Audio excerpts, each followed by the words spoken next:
All right, we're back. So I've got everything ready to go to assemble the carby. All right, so everything's clean. I've blown all of the debris out of all the orifices, all the jets, venturis, deliveries, everything. Okay, so we have one throttle body slash base. We have main body. Okay, main body is usually the center part, and that holds the jets and everything. And then the air horn. The reason it's called the air horn is because that's where the air goes through, and that's where most of the venturis have the delivery tubes, and all that sort of thing. Alright, so generally the top plate is the air horn. Alright, now I've got a really good jet kit here. This is an old genuine Toyota overhaul carby kit, toolkit. And they're just really nice. So look, at the end of the day, I'll zoom in there. Oops, okay. So at the end of the day, look, if you don't have these, they are cheap on eBay. Aeroflow. Oh look, I could go on and on about how many manufacturers there are of jet tools. But if you don't have these, you can always use one of these, just a standard flat blade screwdriver. You just got to be careful. Look, and the rule of thumb is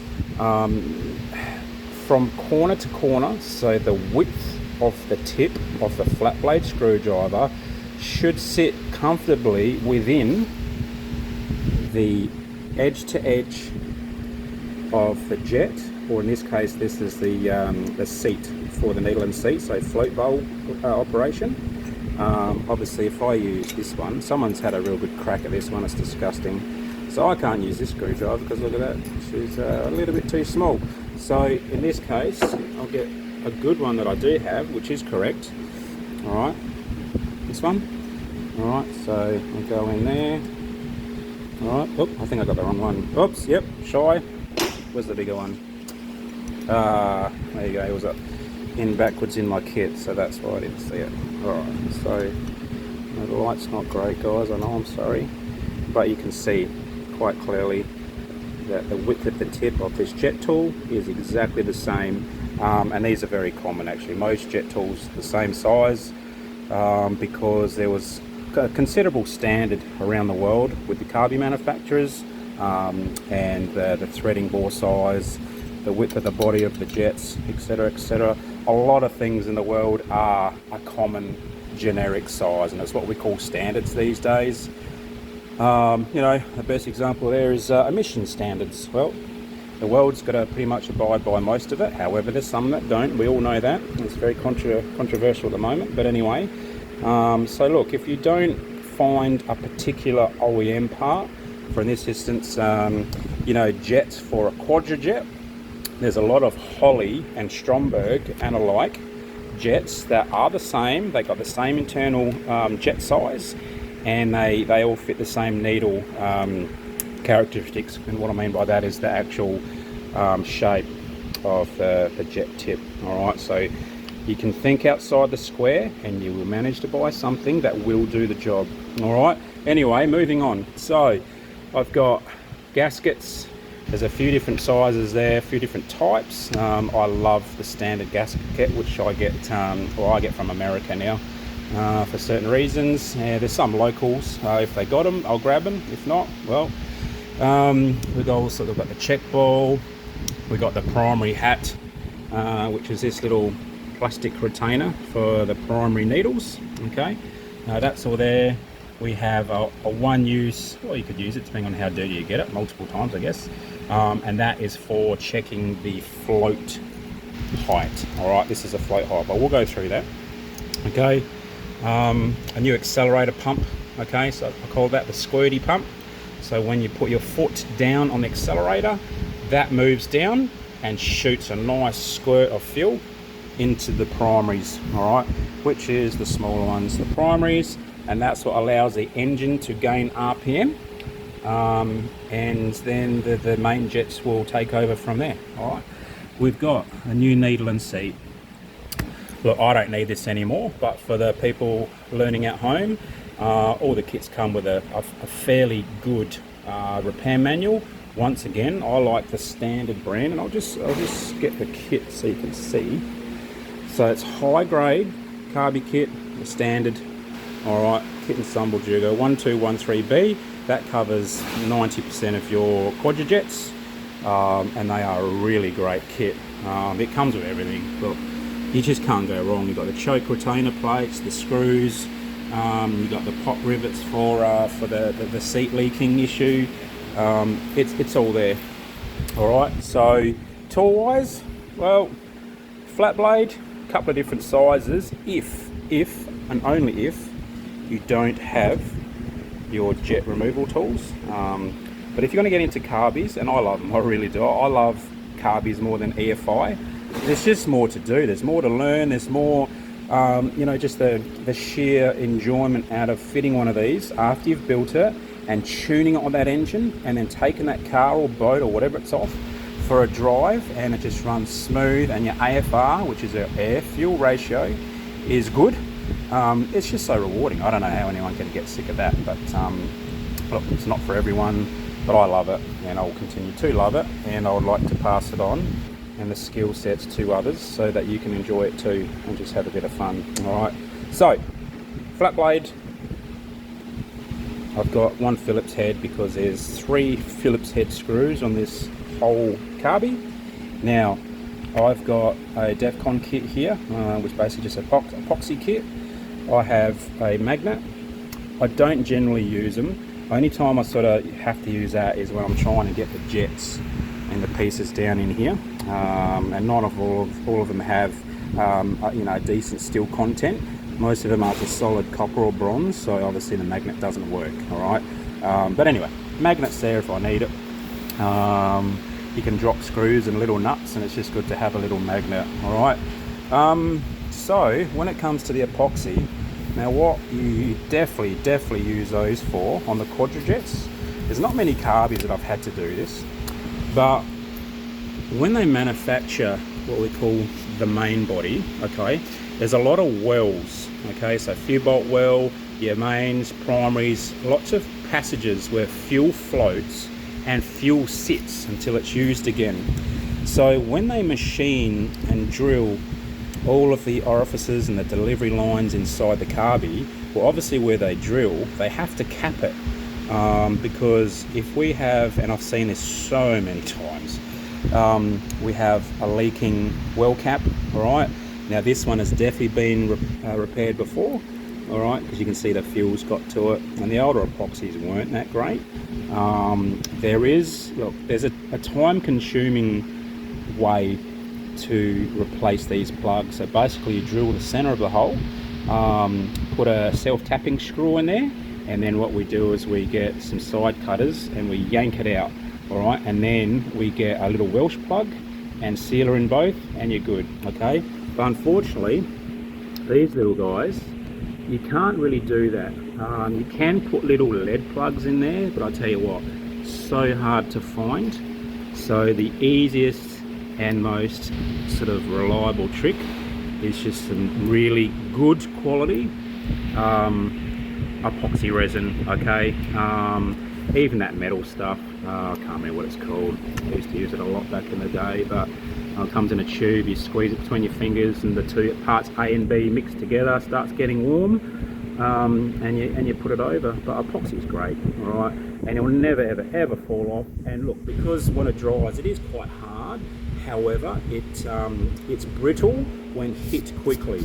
So basically, if a little bit did fall off and manage to go through the intake manifold, and then jam between a valve and a piston, it's going to get obliterated. It will have no damage effect on that car whatsoever, or so say the engine. Okay, so I'm going to quickly get all this yuck off. I really just not going to take much because I can get it off with my fingers. But what I'll do, like anything, before you use any adhesive, paints, anything where you want to put something on a surface and it needs to stick, you need to put an etch on it. You need to put a tooth on it. And what I mean by that is we'll get a bit of Scotch-Brite or a bit of emery tape, sandpaper, and we'll just give this a bit of a roughing. And then what happens is in this case, the epoxy resin has something to really claw into, like it really bites into the scratches. And yeah, all right, so let me do that. I'm gonna reset up this table because I'm going to put the tripod camera up, and then what I'll do is I'll sort of hold it in this motion here and I'll start assembling, and we'll put this baby together. Alright, so I'll see you shortly. Alright, so we've put the epoxy on there. Alright, so plastic steel epoxy came up really nice. Alright, and the reason I like to use the Devcon one, because it self-levels. Any fillers, glues or anything that you want to use for a sealer or a hole filler, obviously something that self-levels saves so much time because you don't have to manipulate it, you don't have to sand it. It's just really nice. Alright, so I mixed up a little bit, ratio 1:1, make sure you get that right, otherwise it's not going to go off. Or it might go too hard on you and you got no time to work with it, so you have to take it off and start again. Anyway, it's come up really nice. That's never going to move unless it's basically ground off. So I like to put the base on first. Alright, so what I've done is I've checked the facings, everything's nice. I've got the new gasket, okay, so really good quality. These are 3/16 thick. I don't know why, but everything's 3/16 on these. Here from the choke, not the choke, the float level is 3/16. Alright, so we'll get to the choke in a minute, we'll measure that. Anyway, let's put the gasket on, and we'll put the base on. Obviously get around the right way. Only goes one way, so you can't get it wrong. Alright, so just nicely on there, she's all good. Now, like I said to you originally, there is only 2 Phillips head screws in the quadrajet, and they are the ones that go from below to hold on the throttle assembly, or the butterfly assembly. Alright, so the throttle plate, base plate, whatever you want to call it. Alright, so I'm going to put that on there nicely. Make sure we don't hit the nice repairs of epoxy that I've done there. Let's put that down. Alright, she's seated. So, one screw over here, another one over here. Also, I don't know why they do it, but well, actually no, it's logical. The reason they put 2 screws on the base with a spring washer is obviously this is exposed to engine side. So if you have one of those open style gaskets, now the one I'm fitting isn't, okay? So if we put this one on there, okay, alright. So see how it covers the screw, alright? So if for some reason, you know, you're rushing or whatever, you undo your do your screw up but not too tight, it can't rattle off. Well, it can try and rattle, but it can only go so far because the gasket's keeping it. Now, there is gaskets of these where they come across here, here, and all this isn't there. So guess what? That could potentially come out. So cheap insurance, spring washer, alright, and you just need to give these just a little bit of a snug up, like the Americans say, good and tight. Alright, so let's just get that in there. Alright, won't go all the way down because with carburetors and anything that's multi-layered aluminium or soft metal, we want to do up the fasteners nice and even, alright, because there's potential that we can over tighten and distort housings, and I've seen carbies that actually do that, and you have fuel leaks, air leaks, vacuum leaks, etc, etc. So I'm just using my fingers here, and I'm just gonna sort of, yeah, just give it a bit of a twerk. Alright, then I can feel that spring washer just tighten up. Okay, whoop. Just go a little bit more just for security. I'm not going to over tighten it because it's only I think they're 5mm by 0.75 metric thread, so not a lot there. Alright, I'm happy with that. So just double check it. Use the finger torque wrench when your fingers start sort of slipping, and then you know you're good. Don't grip it any harder and try and pull it around, because then you've got problems. Right, now, so that's the bottom set, that's good. So now I'm safe to turn it around, and we'll start doing, stuff that up. We'll start doing this side. So I'll just set the camera, there we go. Is that alright there? There we go, you can see. Alright, so the divider for the secondaries is already in. So what we're going to do now, I'm going to get out this seat. Now I've got a funny feeling that that's going to be tight, but we'll see what happens. It has been in the bath. I like to keep them in there just to protect the threads from potential damage from the vinegar or the solution that I used in the sonic bath. So let's just see if she'll come out. There we go, beautiful. So those as well, just a little bit of good and tight, a little bit of nip up. Now there is a crush washer underneath.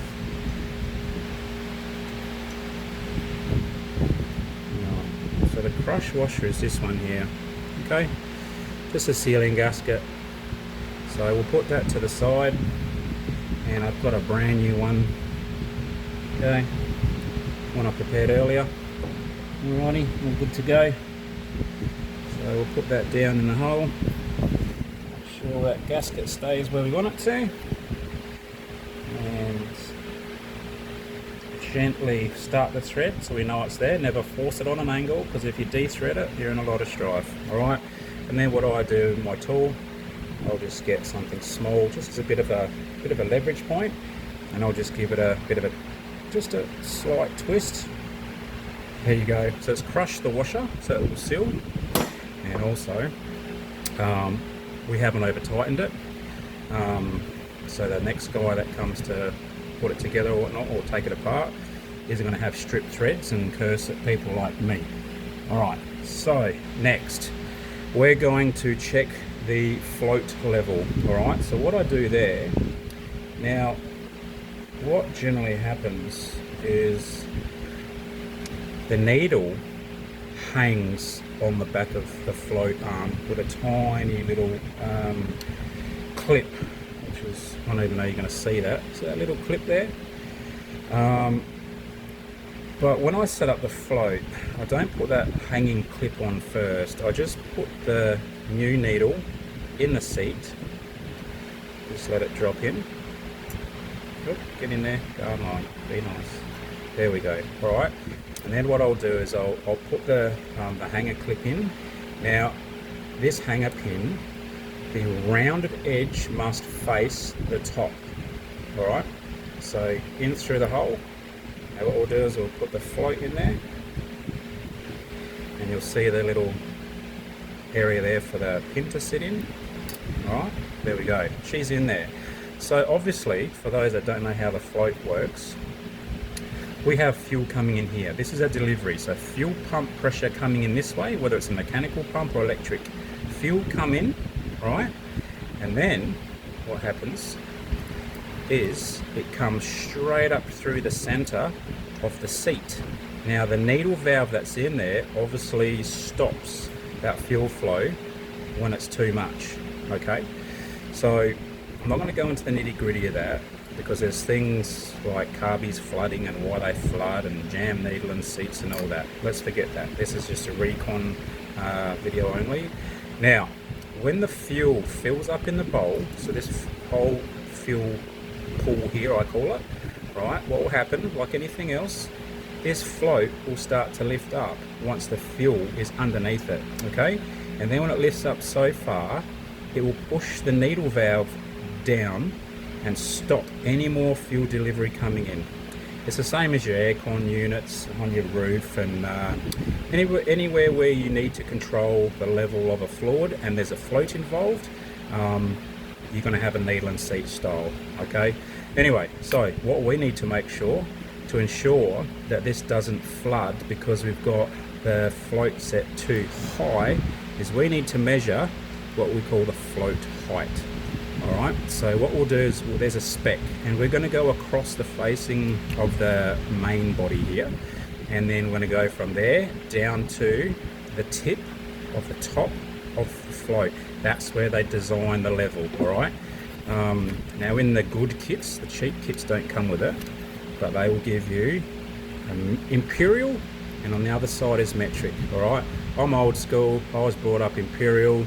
New school is all metric, whatever. Look, in my eyes, metric is much easier. It's better to understand instead of this 16ths and 8ths and 13/64ths and all that crap, right? But whatever, I'm used to it, it's what you know. So, what you need to do is hold the pin down and at the same time push the float end down just till you've got some resistance. Don't go any more as you're going to start squashing the rubber on the needle. All right, and I'm going to measure from here down to the top, right? And the spec is 3/16. So I haven't, this is the original float, I haven't done anything with it. So let's see what it was originally adjusted to. Let's see. Oh gosh. All right, we're a little bit too low there, guys. So we've got actually, what's that? I reckon, yeah, that's what I thought. Wow. So we're talking 1/4 of an inch. It's just a little bit too much. So what I'll have to do is bend the float. Push that right down. It's very touchy job, this one. So, yeah, so we're 1/4 of an inch basically, which isn't favourable. So what I'm going to have to do is take it out and bend it up. Now there's a little V section. Alright, see this little V section cut out here? So we can actually just bend that and that will change the float angle. So at the moment we're too low, alright? We're too low, so we need to come up. So that means I need to bend this the other way. Alright, so let's put that back in and see what that does now. Alright, in like Flynn, hold the pin down, push the float arm down. Oh, I think Lee went a little bit too big here. Oh, Lee did go way too big here. Yep, we're going into the positives. So let's go the other way. It's always a bit tricky this, it's easy to go the other way. So bend it now, back the other way.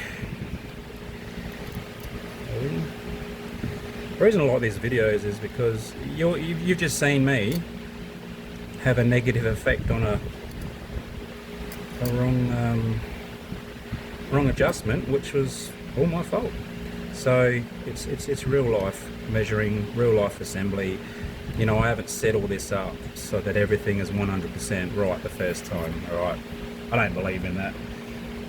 All right, let's measure it again.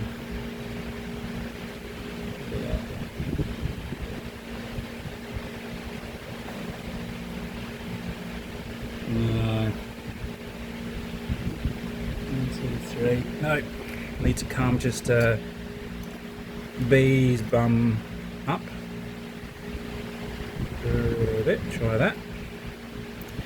They're very forgiving, these sections here. I like it. These are the new style. The older style were actually metal, which, you know what, better quality, because you won't have the cracking and potentially the fluid, you know, filling up inside the float, which isn't going to help us much, is it? Alright, so that actually looks a bit better. Let's have a look. No, a little bit too far. Look, it will work, but I'm pretty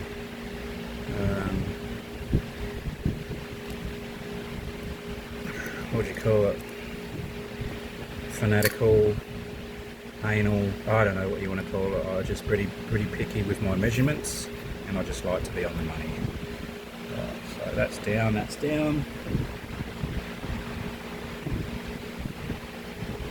2, 3, oh, a little bit more up, just a little bit. Let's go, a little bit.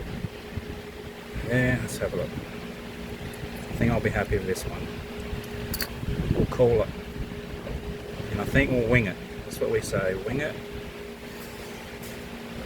No, not enough. I went too far, god damn it. Let's try that. Surely this is right. We'll be here forever. Like I said, cantankerous carbies, but at the end of the day, they are much better quality and very tunable compared to some others around that are very, very common. I won't say which ones. So there we go. I can see that already. We got it. We got there. 3/16 of an inch on the money. Beautiful. All right, so that's it. So what we can do now, we will put the little clip onto the needle, and I'll show you which way you got to do that, because there's two ways of doing it, and one way is obviously not the right one. So this is a tiny little clip. I don't know if you can see that with the camera. So what we do is we just go in underneath the head of the needle, all right, and then we can hold it. See that? So it's a little hangy string, I call it. Now, the wrong way to put this on is to put it up and in through one of those holes, and that's the last person that put this carbide together actually did that. So what I'm saying is, do not put it in like that. You see that? Do not put in like that. Wrong. All it is a hanger spring, all right? And you need to come in from the side closest to the float, and it simply just hangs there like that. All right?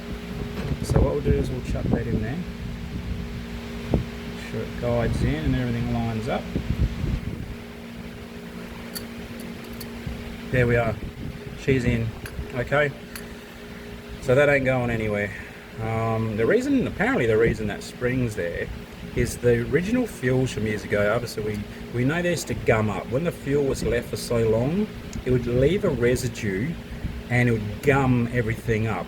And so what they did is they put that spring on there so the needle didn't gum up and stick inside of the seat, all right?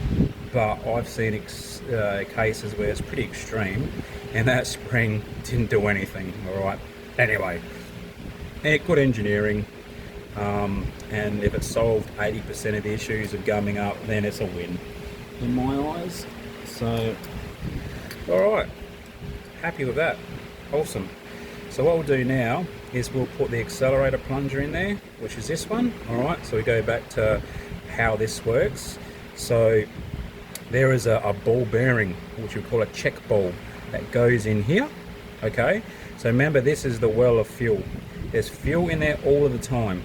Okay, now when we want to squirt some fuel, a shot of fuel, when we put our foot down on the accelerator, obviously we need to draw fuel underneath this seat sill, right, so that it's there for when it's pushed down and delivered. Okay, so the reason there's a check ball there is when this plunger comes up, it creates vacuum, and what it's designed to do is suck the fuel through underneath the ball into the plunger well here, so that the next time you do put your foot down and the plunger goes down, that fuel's already there, sitting underneath, ready to go. Bang, straight down. Okay, now when this comes down, it creates pressure. So what happens is the ball will come up the opposite way and seal off the actual well of supply fuel. All right, because we don't want to have fuel under pressure, supposedly going in through to the primaries, going back into its delivery bowl where it came from. No good. All right, so if you have that going on, you've got a bowl missing. All right, so let's just chuck the bowl in. Now we've got a new bowl. It's just a steel bowl, one of the best inventions ever. All right, so there it is there. Now hopefully I'll get this in the first time. Now I do have a magnet ready to go if I don't get it right. Look at that, straight in. I got it right, I got the aim, it's all good. Now there is a small, what we call a needle screw. That's that there. It's a needle screw, and what happens is that comes down and the ball bounces between the bottom of the seat and buttons up here under pressure, which stops the fuel going back into the bowl. All right, so we'll put that in there. Let's see if I can get that in there. That's going to be interesting. Which you might see if I can just, oh, there we go. Good on you, Lee. That one didn't work. Oops. Put the, oh, got one strong magnet here. There we go. Got that. Try it again. Done. Alright, same thing. Just do it up till we have resistance, and then just go a little bit more. There we go. That is never ever coming out. Alright, there's no main pressure behind it, there's no torque behind it, it ain't going to fall out by itself, so there's no need to tighten that screw to the point where you're trying to hold this whole cubby together with it. Alright, so now my favourite, everyone's favourite, WD-40. Alright, I squirt everything, the jets, the threads, everything, especially the plunger well, right, with this, and then it seals off everything nicely, gives lubrication for the screw bolts. It's just good stuff. Alright, so I'm just going to turn off for a minute because I just want to double check that the well in here is polished. I'm pretty sure I polished it, but I'll double check. Let me come back, just wait a second. Alright, so it's all clean there. I did polish her up, but I just double checked, all good. So, alright, return spring, okay, that obviously goes on the bottom into the bore, so something needs to push this upwards once it's gone down. Okay, so once we take our foot off the accelerator, okay, we've shot our fuel in under pressure, it's gone into the primaries, but this somehow needs to come back up, and the lever doesn't all the time pull it up enough. So there's what we call a backup spring, all right, which will definitely make this come up. Okay, what I'm going to do is I'm going to put a little bit of WD down the bottom here and just simulate quickly where this fuel comes. Come on, be nice. Oh, there we go.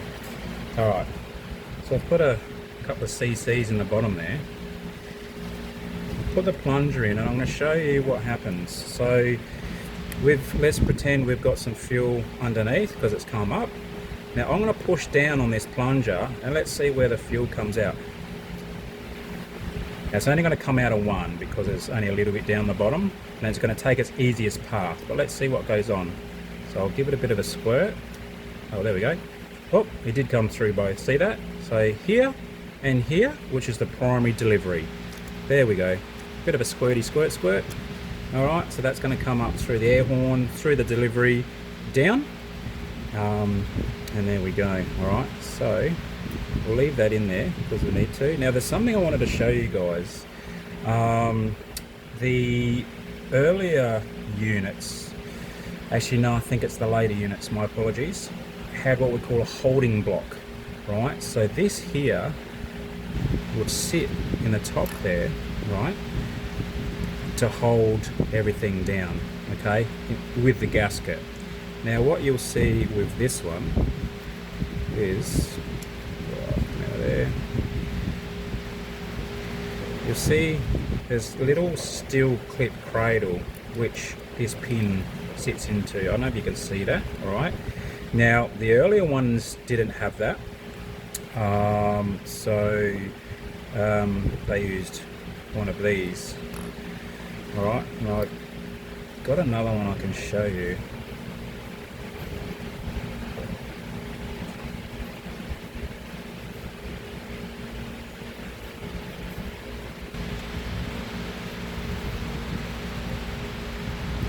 So this one here, alright, so my apologies, I sort of set it backwards. This is a earlier one, and see how it doesn't have that little spring clip holding that float arm, the float pin. So this held everything down, okay? So when you have a body that has that clip in there, that spring clip, you're not looking for one of these. Sometimes people think that they're forgotten, but they're not. They don't go in there, okay? So I'll put this one away.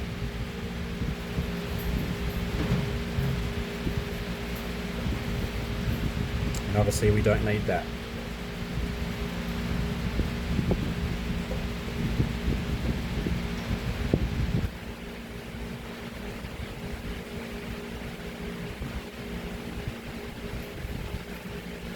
so coming back to it, so we've done all that. We've got the plunger, check ball and set screw, all right, all the stop screws down there, okay. Now the next thing is the primary needle assembly, all right, which is, if I can just get it here, spring rolling on me, all right. So this is it here, okay. So we've got two long drop needles, we call them, right, and they have certain diameters. Now you can get different size needles, which obviously need different size jet plugs, which are down in the base of the actual mains body, okay. So all we do is we drop that back down into the hole. There's always going to be a spring to ensure that the needles are kept down tightly, okay. So we will go, just want to make sure I go the right way here. Now this could be pretty cantankerous to get in there, alright, a bit fiddly, I should probably say more. Just bear with, might take that plunger out for now, we don't need to show you that at the moment. So we'll go in there, a bit fiddly, that's alright, it's all good. And push it down. Now you've got to be so careful with these jets and the needles, because if you force down because you can't see and you have the tip of the needle sitting on top of the casting or on the edge of the jet ring and you push just that little bit too hard, well, guess what? You're going to break it. So, very easy. Ask me how I know. Back in the day. And then there's a little retainer at the top here. And push that down into the housing and that should hold the assembly there. Okay, see that? Alright, there you go. Alright, so when everything's operating, plunger assembly, down, up, everything's kosher. Alright, so we will let that go. I'm happy with that. So the next thing really is the air horn. Alright, now getting the gasket on is a bit tricky, but that's alright, we can do anything. Alright, so I have to put this in now because the gasket's got to go over it. Alright, so we'll hold it in the bowl. We know everything's good here. Now there's one bit you've got to be careful. The gasket actually has to come through and underneath the primary jets. Alright, so what I do, and it's cut out for you, is just break it away and lift it up. See that? See how I can lift that little flap up there? And now what that allows me to do is come under and then into it. It's just got to go the other way. I'm just showing you one way because it's easier for me to do. Alright, you come down, just watch this pain in the bum accelerator and then push the flap down so it goes under the jets there. Like I said, it's a bit of a pain in the butt. There we go. Alright, we're on. Square it up onto the dowels there, just push down, make sure they've seated nice and tight, which is good. Alright, we're on there, everything's good. Alright, just push the gasket there, just so it seals back on the little flap that we pushed down before. And that should be good. Alright, we're good. Now we've got no dirt on there. This is obviously still just floating in the wind, but that's how it goes. Alright, there's nothing we can do about that just yet. Okay. So now what we're going to do is pull the air horn on. So we've got no dirt, we'll check that. Just have a quick look at the air horn. Make sure there's no dust or anything from the wind and whatever. Nice and clean, okay, all good. So what we'll do is we're going to put that down. Now there's only one thing that we need to check here, and that is this little gadget here. Alright, now that's actually around, yeah, that's, oh wait, that's okay. Alright, so that's the choke lever, that goes down, and we're going to hook that onto a lever after, okay? So we won't worry about that just yet.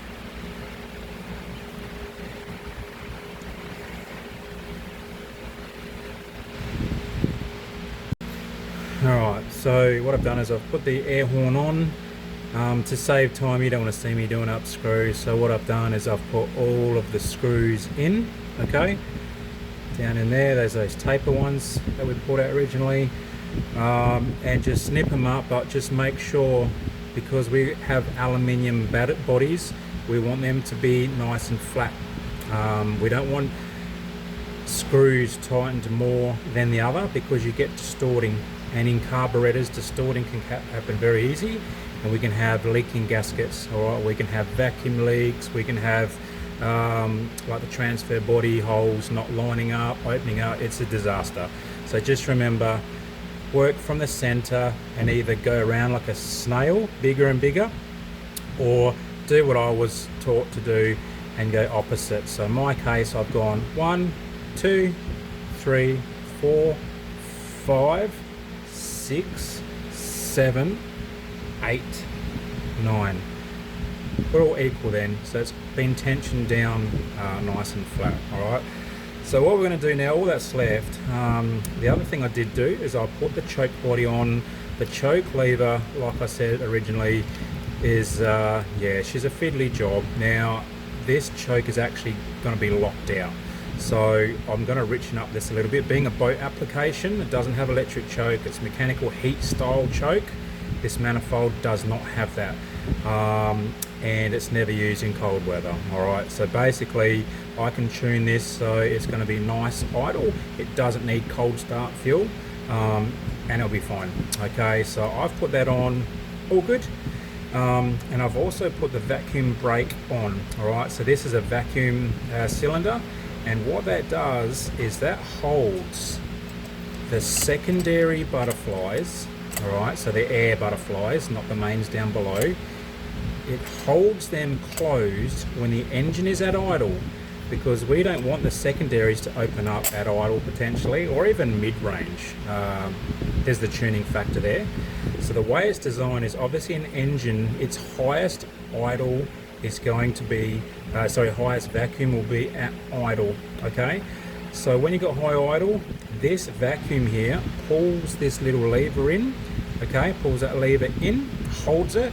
This rod goes that way, pulls the lever, right, and holds it this way, okay? So look at that, I can't move the secondary top butterflies, okay? Once you're on the accelerator, vacuum drops, this lever will move out, and that will allow the vacuum and the air flow to do its thing once the secondaries are on demand. Okay, so foot flat, you want to go hard off the lights, right, drop a vacuum, airflow takes over, away she goes. Okay, now while we're on the secondaries, once the secondaries do open, top and the bottom butterflies, the cam here will lift the metering rods. So these are the secondary metering rods. They will lift upwards, and once the jet or the metering rod end comes aft from the jet, which is in the mains body, which we saw earlier, clogged with dirt, it allows the fuel to enter in and straight down. Okay, now while we're on this, I'm talking about the tunability of these amazing carbs. Underneath here, you'll actually see, turn this carby on the side. All right, can you see, oops, see that little browny white colored plastic tab? Well, that there is actually a cam. Now that cam has a ramp on it. Now those cams are replaceable, and you can actually change that angle of attack. So you can have the secondary jets, or should I say that metering rods, lifting up sooner or later, depending on your application of your car, your cam style, and what you're actually doing with it. This is bare basic because it's going on a standard V8, in this case a 308 and an old school ski boat. So it's got the smaller jets, the smaller metering rods, and a basic cam. All right. So what we'll do is we shall go and put the, what we call the fork. Oops. We'll put the fork down assemble the metering rods. Okay, so they are going to go down. Sometimes they fall off, it's a bit hard this one, so just gently. There we go. So I've got the 2 metering rods, I found the holes they belong in. Alright, we'll drop that down. Now you'll see a screw goes through here and into the thread on the cam lever. Alright, so we're just going to drop that down until it matches up, and there it is. Okay, tiny little machine screw. These do not need to be tightened up tight, obviously. So we'll just go down on that. Sorry if my hands are in the way here. So gently, just give it a bit of a nip up. Now that is never ever coming off again. Alright, so now what happens is when we enable full throttle and the vacuum secondaries, once the butterfly opens up, okay, secondaries, okay, so let's see the timing. So primaries open up, bottom secondaries, okay. Now the downdraft will allow this to drop down, and once that drops down, look what happens to the metering rods. They are now lifting up. So as soon as they lift up, the metering rods, okay, being the jets, will come out of the jet wall and allow all that extra fuel to be sucked down into the engine. Alright, now when we come off throttle, alright, off the throttle, okay, that all shuts, and naturally the top hat butterflies snap shut, and the jets go back down into their bores to allow no fuel. Right, they will seat. All right, as simple as that, guys. All right, so obviously if we want to, and that's what I love about these, and the Benetton mechanic showed me how to tune these on the side of the road once. I was doing some V8 stuff, and it was actually a 308 which I stroked many years ago. And on the side of the road we had some bigger jets for primary and secondary. Primaries are usually always pretty much around the mark, but the secondaries you could change on the side of the road literally within 2 minutes. So you take the filter off, right, undo that little screw there, pull the fork and the metering rods out, and you could put your smaller metering rods on there. So obviously the smaller the tip at the end, the more it allows more fuel around there where it goes into the actual jet plug, or the seat if you call it that, to go back in. So we could pull that off, change the metering rods, chuck it back in, go back out on the road and see what it does. Anyway, so what we'll do now is we'll put the accelerator pump arm on. Okay, so we know about the accelerator pump. Okay, we went through that before. Now there's 2 holes on these. Actually, early ones had 3. This one in this application, the arm went through the inner hole here. And what happens is these holes and the leverage advantage point determines how far the plunger goes down according to your throttle position. Okay, so naturally if we put the rod on the end, what's going to happen? What do we think? Are we going to get more throw or less throw? We're going to get more. Okay, too much, don't need it. That's a race application, we might move it to the end. So we're going to compromise and go to here. Okay, so there's a little split pin down in there, a little roll pin. All right, I'll call it a roll pin actually, correct terminology. So what we'll do is we'll get the arm from the throttle lever. All right, we're going to go onto the arm.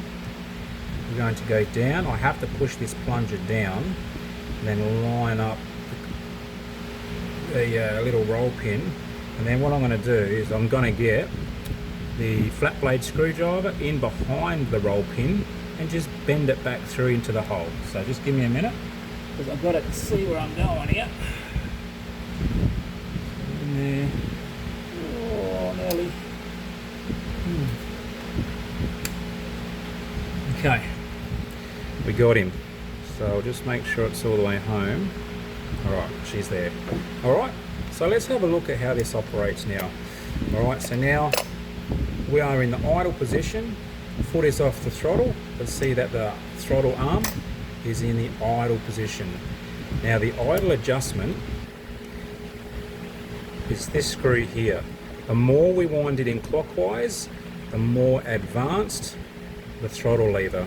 Okay, so we're going to be doing that because we need a base idle setting for the engine to run. But in this particular application, being a dog clutch, it doesn't have a soft clutch, so we need the idle of the engine to be as low as possible, very, very low. And I tried to sort of get around the 5 to 550 RPM mark. All right, so we'll have to adjust the idle jets to suit. So we've just got a nice mixture, air fuel mixture at idle. Okay, so what I'll do is I've just got to screw this in because I did back it out, so I can always start fresh. All right, so I've just screwed the screw in so it just touches the offset arm. All right, and we turn it over, we can see that the primaries are shut, okay, secondaries are shut, everything's kosher there.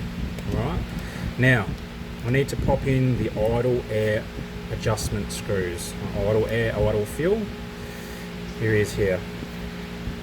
Tapered needle, okay, goes inside a bore which has got a tapered milling on it.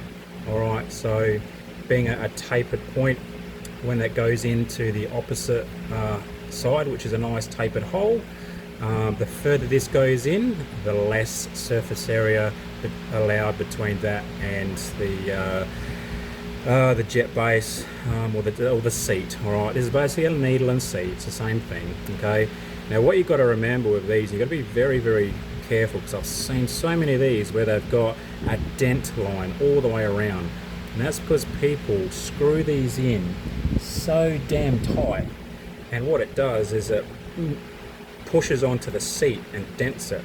All right, so they use a spring so these screws don't come undone by themselves. All right, so we got one here. Now from factory, these were actually different.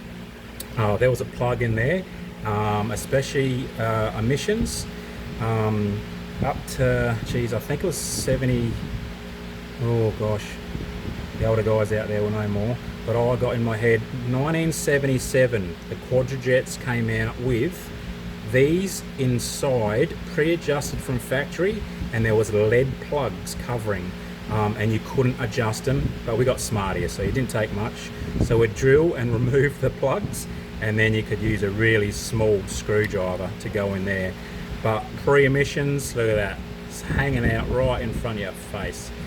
So all good. All right, so what I do with these is I screw them all the way in, and I'll back them out 4 turns. All right, and the reason I choose that point is because that's just experience from the past. Okay, and I like to screw the screws out further instead of just doing, 1 turn, 2 turn, because the further you are out, you sort of you know where you're at, and you've sort of got a broader boundary to play with. Whereas if I go just 1 turn out, I don't really know where I'm at, so the noticeable changes are very small. And I reckon that 1 turn, I don't think she'll run at all, to be honest. So all the way down, right, just so it touches, right, don't go any more as you'll damage that seat. Okay, so just kiss it there, and I just let my fingers slip. All right, and go half, 1, 1.5, 2, 2.5, 3, 3.5, 4. That's my starting point. Go the other side. Oh. So I'm there. Just kissed it. So half, 1, 1.5, 2, 2.5, 3, 3.5, 4.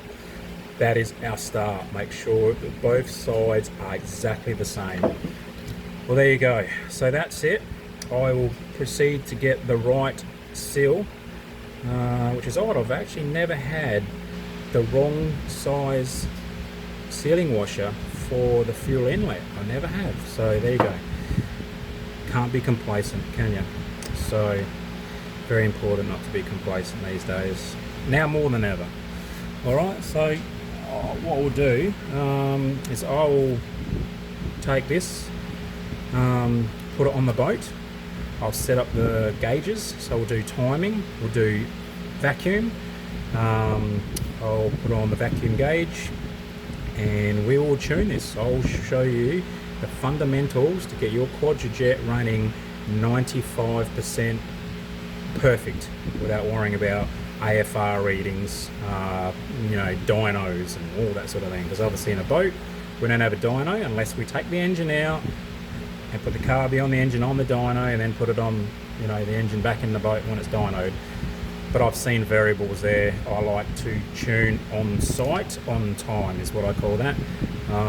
And I've had much better performance doing that. So, all right, well, I'll see you shortly.